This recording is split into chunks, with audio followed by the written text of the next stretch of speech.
History के 50 question हैं जो कि पूछे गए हैं विभिन्न एग्जामों में। ठीक है, ये सारे क्वेश्चन PYQ बेस हैं, तो सारे क्वेश्चन को देखिए वन बाय वन, किसी को स्किप नहीं कीजिए। तो चलिए वीडियो को स्टार्ट करते हैं। ये सारे क्वेश्चन PYQ में, ध्यान रखिएगा। चलिए स्टार्ट करते हैं। फर्स्ट है, पाइका विद्रोह कहाँ और कब हुआ था? तो पाइका विद्रोह यह जो है कहाँ हुआ था बताइए। यह ऑप्शन है 1857 बंगाल में, या उड़ीसा में, बिहार में, या मद्रास में। तो देखिए, यह विद्रोह 1817 में उड़ीसा में हुआ।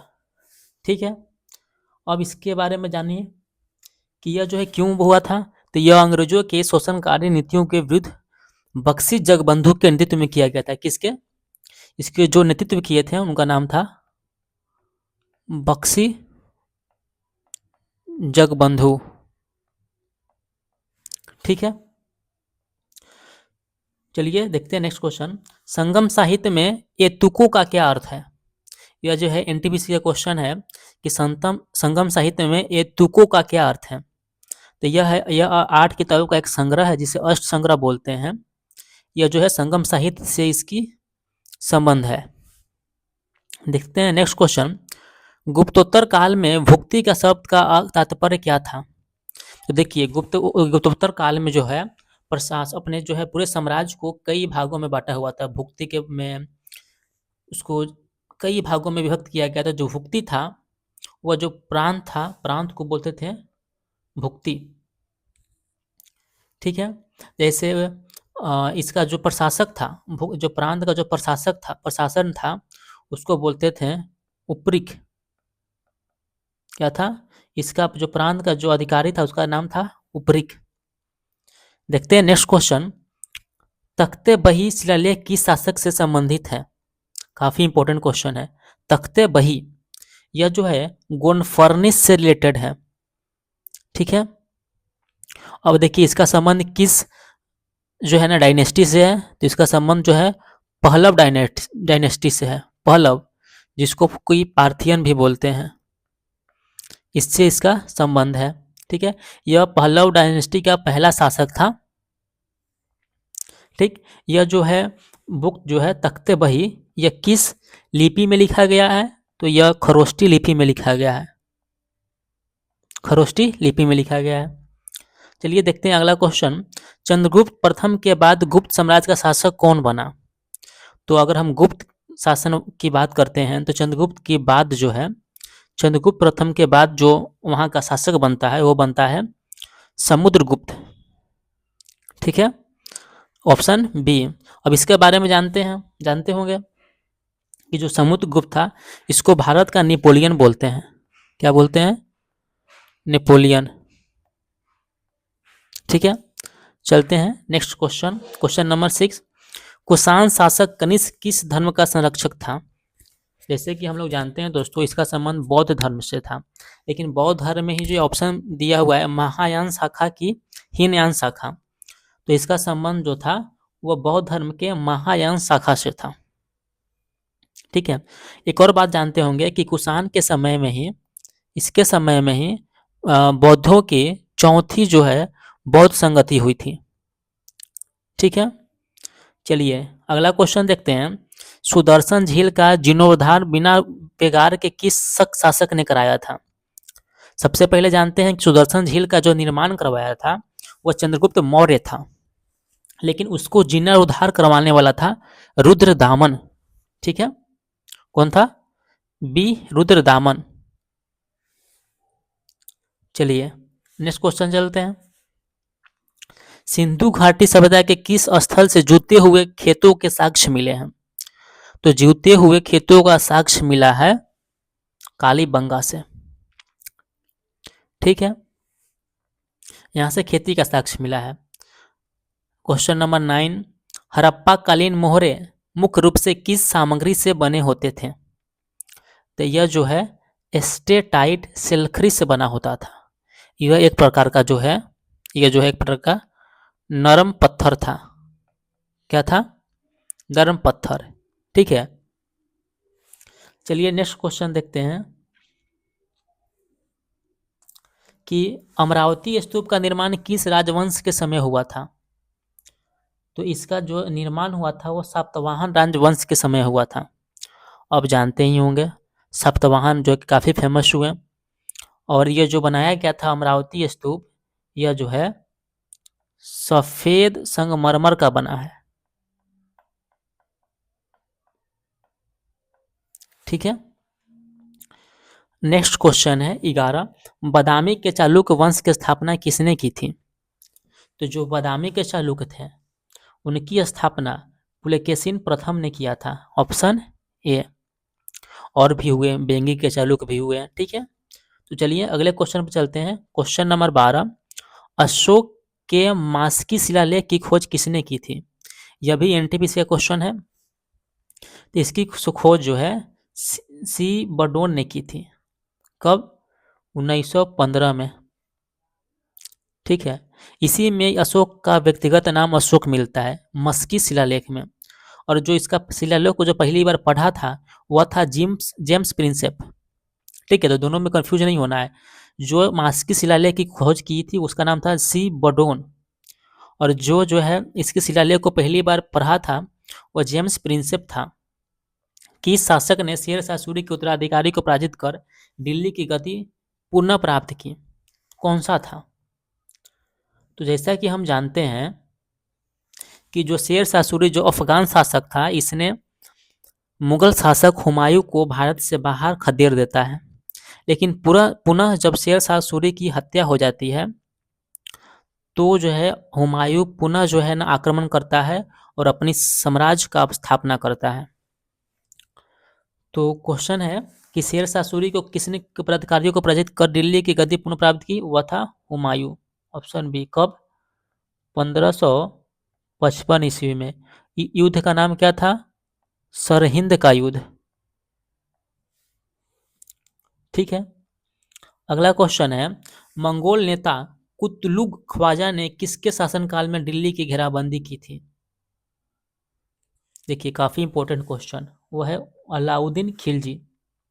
खिलजी ने मंगोलों के खिलाफ सबसे सफल रक्षात्मक और आक्रामक नीति अपनाई थी पूरे सल्तनत काल में। ठीक है, चलिए आगे करते हैं।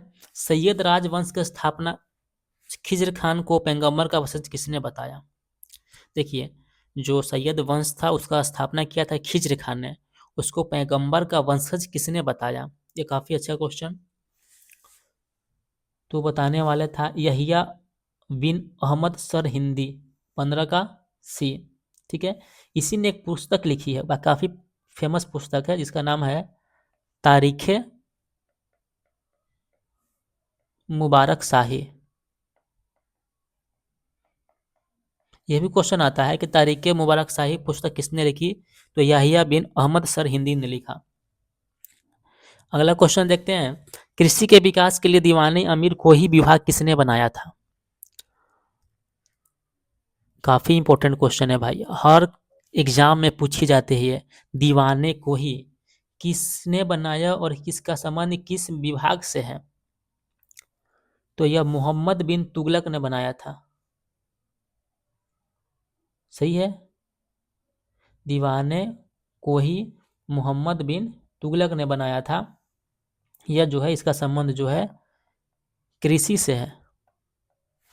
कृषि व्यवस्था में सुधार करने के लिए मोहम्मद बिन तुगलक ने, जिसको बोलते एमबीटी, दीवाने अमीर को ही विभाग बनाया था। इसके बारे में जानते हैं कि यह एक जो है ना सबसे पढ़ा लिखा सबसे ज्ञात शासक था मोहम्मद बिन तुगलक। अगला क्वेश्चन है, अजमेर में स्थित अढ़ाई ढीन का झोपड़ा का निर्माण किसने करवाया था? तो इसका निर्माण किया था कुतुबुद्दीन ऐबक, जो गुलाम वंश या ममलुक वंश का स्थापना किया था कुतुबुद्दीन ऐबक ने, इसी ने बनवाया था। ठीक है, अगला क्वेश्चन है 18 नंबर, बाजार सुधारों के लिए सहने मंडी की नियुक्ति किसने की थी? तो सहने मंडी की स्थापना अलाउद्दीन खिलजी ने की थी। देखिए अलाउद्दीन खिलजी के बारे में कुछ फैक्ट याद रखिए। पहला तो इसने जो है व्यापार और जो बाजार व्यवस्था को सही किया था। ठीक है, दूसरा इसने जो है ना अस्थाई सेना रखना शुरू किया। तीसरा क्या किया था कि जो है ना घोड़ों का जो है हुलिया दागने की व्यवस्था की, मतलब उनका जो है ना आईडी कार्ड समझिए कि एक तरह से तैयार करने लगा। ठीक है। चौथे क्या कि इसके समय में जो है ना, जो बड़े बड़े जो अमीर जो व्यापारी थे वह कमजोर हो गए थे। ठीक है। और इसने अलाउद्दीन खिलजी नहीं ने दल चालीसा की खत्म किया था पूरी तरह से। ठीक है। चलते हैं क्वेश्चन नंबर 19। औरंगजेब द्वारा किस प्रसिद्ध इमारत का निर्माण कराया गया था? निम्नलिखित में से औरंगजेब द्वारा किस प्रसिद्ध इमारत का निर्माण कराया गया था? हुमायूं का मकबरा, बीबी का मकबरा, बुलंद दरवाजा और एतमादुद्दौला का मकबरा। तो ये जो है औरंगजेब द्वारा जो है ना, जानते हैं बीबी का मकबरा जो कि औरंगाबाद में स्थित है, इसको हम द्वितीय ताजमहल के नाम से भी जानते हैं। बीबी के मकबरा को औरंगजेब द्वारा बनाया गया था। चलिए नेक्स्ट क्वेश्चन है, कनौज के त्रिपक्षीय संघर्ष में कौन से 3 राजवंश शामिल थे? देखिए कनौज पे जो है कब्जा करने के लिए त्रिपक्षीय संघर्ष हुआ था, उसमें कौन कौन शामिल था? तो एक तो बंगाल के पाल थे। ठीक है, देखिए ए और बी दोनों में है। फिर एक प्रतिहार थे और एक थे राष्ट्रकूट। तो ऑप्शन बी। अगला क्वेश्चन है 21 नंबर, कोलकाता में वेदांत कॉलेज की स्थापना 1825 में किसने की थी? तो वेदांत कॉलेज की स्थापना राजा राम मोहन राय ने की थी। ऑप्शन सी, ये तो सभी जानते हैं। क्वेश्चन 22, संथाल विद्रोह का मुख्य नेता कौन था? तो जो संथाल विद्रोह 1855 से 56 में हुआ, यह एक जनजातीय विद्रोह था और इसका जो नेतृत्व किया वो किया था सिंधु और कोन्हू ने। बिरसा मुंडा मुंडा विद्रोह से संबंधित है। 23, 1793 के चार्टर एक्ट के तहत किसने अपनी परिषद के निर्णय को रद्द करने का अधिकार दिया गया था? किसे? क्वेश्चन है 1793 का जो चार्टर एक्ट था उसके किसे अपनी परिषद के निर्णयों को रद्द करने का अधिकार दिया गया था? तो वह अधिकार था बंगाल के गवर्नर जनरल के पास। Option A. ठीक है। क्वेश्चन नंबर 24, सन्यासी विद्रोह का उल्लेख बंकिम चंद्र चटर्जी ने किस पुस्तक में की? 24 है। तो हम लोग जानते हैं कि बंकिम चंद्र चटर्जी का जो एक फेमस पुस्तक है जिसका नाम है आनंद मठ। तो ऑप्शन हो जाएगा बी। देखिए नेक्स्ट क्वेश्चन है 25, साइमन कमीशन का भारत में विरोध क्यों हुआ था? ऑप्शन ए, यह समय से पहले आ गया था। ऑप्शन बी, इसमें भी कोई भी भारतीय सदस्य नहीं था। इसका मुख्य वजह यही था कि इसमें कोई भी भारतीय सदस्य नहीं था। ठीक है। क्वेश्चन 26 है, 1929 के लाहौर अधिवेशन में पूर्ण स्वराज का प्रस्ताव किसने पारित किया? वो पारित करने वाले व्यक्ति कौन थे? तो जो व्यक्ति थे उनका नाम था जवाहरलाल नेहरू। इन्होंने ही 1929 के लाहौर अधिवेशन में पूर्ण स्वराज का प्रस्ताव पारित किया और उसके फलस्वरूप 26 जनवरी 1930 को पहली बार झंडा फहराया गया और इसी को लेकर हर 26 जनवरी को हम लोग गणतंत्र दिवस के रूप में मनाते हैं। नेक्स्ट क्वेश्चन है, वर्धा बुनियादी शिक्षा योजना 1937 किसके विचारों पर आधारित थी? काफ़ी इंपॉर्टेंट क्वेश्चन है। जो वर्धा बुनियादी शिक्षा योजना 1937 है, यह महात्मा गांधी बापूजी के विचारों पर आधारित है। ठीक है। क्वेश्चन नंबर 28, पॉलीगर किन्हें कहा जाता था? द पॉलीगर जो वर्ड है किनके लिए यूज हुआ?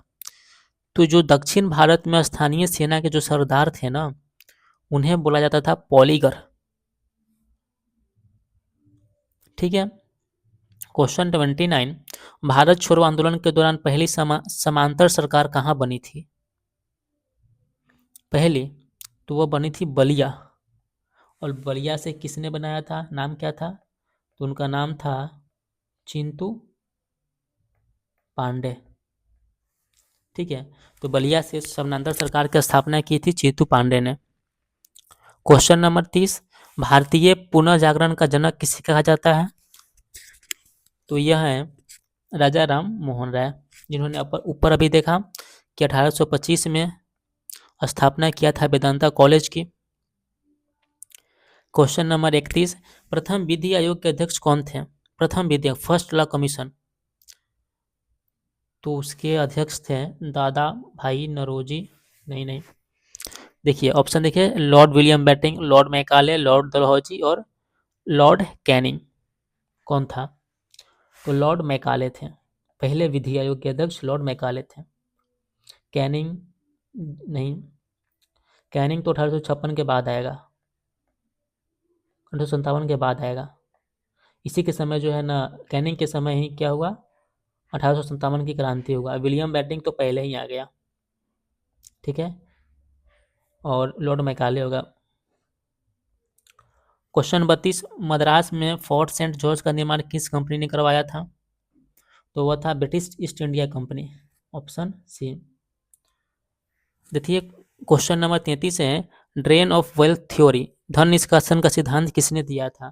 तो यह दादा भाई नौरोजी दिए थे। इन्हें भारत का प्रौढ़ पुरुष भी कहते हैं। अगला क्वेश्चन, क्वेश्चन नंबर 34, 1857 के विद्रोह के दौरान जगदीशपुर का नेतृत्व किसने किया था? तो ये बाबू कुंवर सिंह थे, सब लोग जानते हैं। 35, एक ईश्वर एक जाति एक मानवता का नारा किसने दिया? एक ईश्वर एक जाति और एक मानवता का नारा किसने दिया था? वह है नारायण गुरु। ठीक है, क्वेश्चन देखिए, क्वेश्चन काफी जो है, ये इसका ऑप्शन काफी करीब है। Jyotiba Phule, doctor B R Ambedkar, Periyar, Narayana Guru, तो नारायण गुरु थे। नेक्स्ट क्वेश्चन है क्वेश्चन 36, ब्रिटिश शासन के दौरान अपील का अंतिम न्यायालय कौन सा था? अभी जो है अपील का अंतिम न्यायालय सुप्रीम कोर्ट है, तो उस समय कौन था? तो उस समय था प्रिवी काउंसिल लंदन। अंतिम जो न्यायालय था वो था Privy Council London. Question number 37 Bharat Abhinav Bharat नामक गुप्त क्रांतिकारी संस्था की स्थापना किसने की थी? तो यह थे वी.डी. सावरकर। ठीक है, बाकी तीनों क्रांतिकारी थे, प्रफुल्ल चाकी, भगत सिंह, राज बिहारी बोस। क्वेश्चन 38, असम केसरी के नाम से किसे जाना जाता है? असम केसरी, तो हमारे असम केसरी हुए अंबिका गिरी राय चौधरी। इनको अंबिका गिरी राय चौधरी को असम केसरी के नाम से जानते हैं। एक क्वेश्चन है कि ये भूपेन हजारिका जो असम के हुए, इनका उपनाम क्या है? इनको किस नाम से जानते हैं? तो इसका ऑप्शन क्या होगा, इसका आंसर क्या होगा, आप जो है ना कमेंट में बताइएगा। भूपेन हजारिका को किस उपनाम से जानते हैं? यह क्वेश्चन CGL 2025 मेंस में आया हुआ है। ठीक है, चलते हैं। नेक्स्ट क्वेश्चन है, केरल का प्रसिद्ध मोपला विद्रोह किस वर्ष हुआ था? तो जो मोपला विद्रोह हुआ था वो 1921 में हुआ था। कहाँ? तो केरल के जो है वो मलाबार क्षेत्र में हुआ था।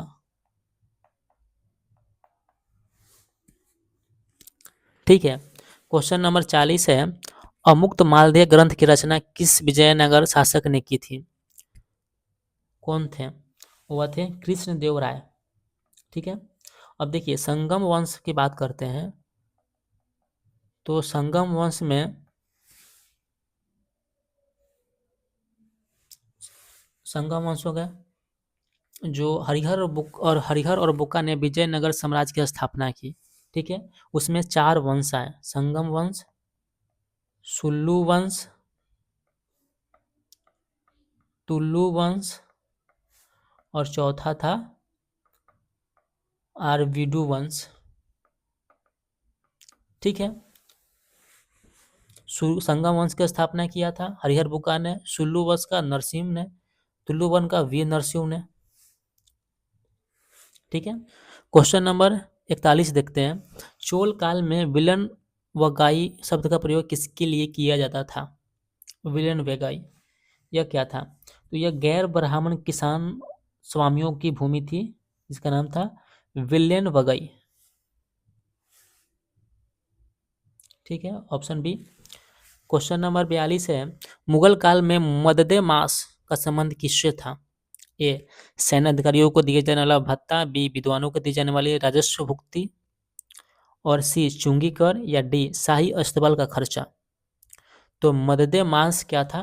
यह था विद्वानों को दी जाने वाली राजस्व मुक्त भूमि। Option B. क्वेश्चन 43 है, दिल्ली के किस सुल्तान ने लौह और रक्त की नीति अपनाई? वह था गियासुद्दीन बलबन। जानते हैं कि बलबन ने ही स्थापना किया था, ये चलाया था रक्त और ये ब्लड और आयरन की नीति। फिर इसी ने जो है नवरोज एक त्यौहार का आरंभ किया, इसी ने जो है ना सजदा का आरंभ किया। ठीक है, यह अपने आप को शैडो ऑफ गॉड बोलता था, भगवान की प्रतिछाया बोलता था। इसके समय जो है ना अमीर लोग जो थे वो काफ़ी शक्तिहीन हो गए थे। चलिए क्वेश्चन देखते हैं 44। महात्मा गांधी को सर्वप्रथम राष्ट्रपिता कहकर किसने संबोधित किया था? तो महात्मा गांधी को सर्वप्रथम राष्ट्रपिता कहने वाले थे सुभाष चंद्र बोस, जिनका जन्म हुआ था कब? कल ही तो हुआ था, 23 जनवरी। ठीक है, और कुछ रविन्द्रनाथ टैगोर, इन्होंने तो राष्ट्रगान लिखा, जानते हैं। सरदार वल्लभ भाई पटेल, भारत के पहले गृह मंत्री। जवाहरलाल नेहरू, भारत के प्रथम प्रधानमंत्री। Question number 45। 1916 के लखनऊ समझौते का मुख्य श्रेय किसे दिया जाता है? 1916 का जो है लखनऊ समझौता हुआ, लखनऊ पैक्ट हुआ। 1916 के लखनऊ पैक्ट में क्या हुआ था? मुस्लिम लीग और कांग्रेस का पुनः एक साथ एक मंच पर आ गए। ठीक है, तो इसका मुख्य श्रेय किसे दिया जाता है? वह है बाल गंगाधर तिलक और मोहम्मद अली जिन्ना। जानते हैं कि 1907 का जो सूरत अधिवेशन हुआ था, इसमें जो है मुस्लिम लीग और कांग्रेस अलग अलग हो गए थे, लेकिन 1916 के लखनऊ पैक्ट में फिर से दोनों साथ आ गए। चलिए क्वेश्चन देखते हैं, 46 नंबर है, भारतीय राष्ट्रीय कांग्रेस की प्रथम महिला अध्यक्ष कौन थी? तो प्रथम महिला अध्यक्ष थी एनी बेसेंट। कब? 1917। कौन सा? कलकत्ता अधिवेशन। ठीक है, और प्रथम भारतीय महिला अध्यक्ष कौन थी? अगर वो पूछते हैं कि प्रथम भारतीय महिला अध्यक्ष कौन थी, तो वह ये भारतीय महिला अध्यक्ष थी, वह थी सरोजिनी नायडू।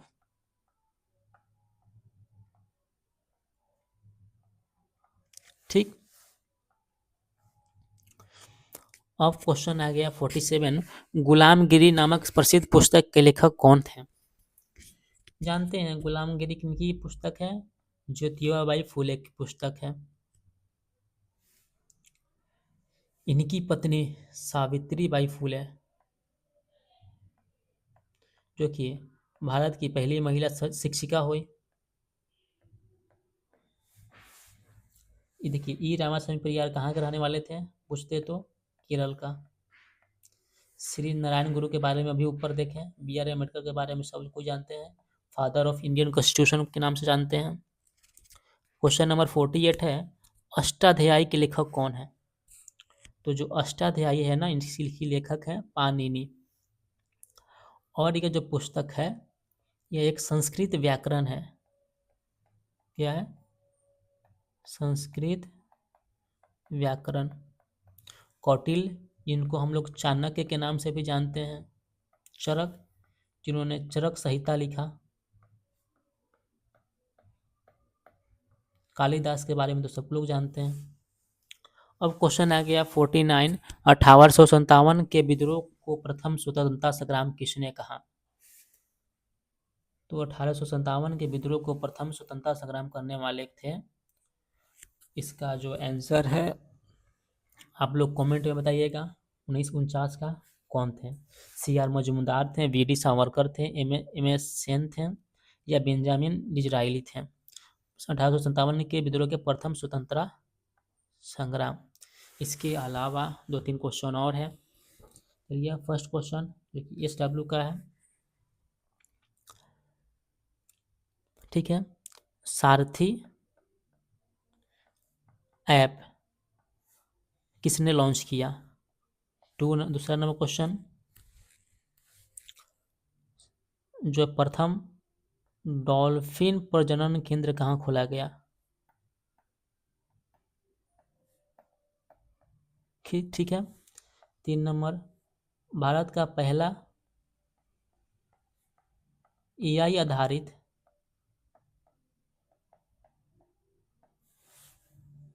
आंगनबाड़ी कहाँ पे चलाई गई? चौथा, जो ऑस्ट्रेलिया ओपन हुआ उसके विजेता कौन है? ठीक है। तो चलिए 5 क्वेश्चन रहे इस डब्ल्यू के लिए। इसी के साथ वीडियो को समाप्त करते हैं, काफ़ी लंबी हो जाएगी वीडियो। ठीक है।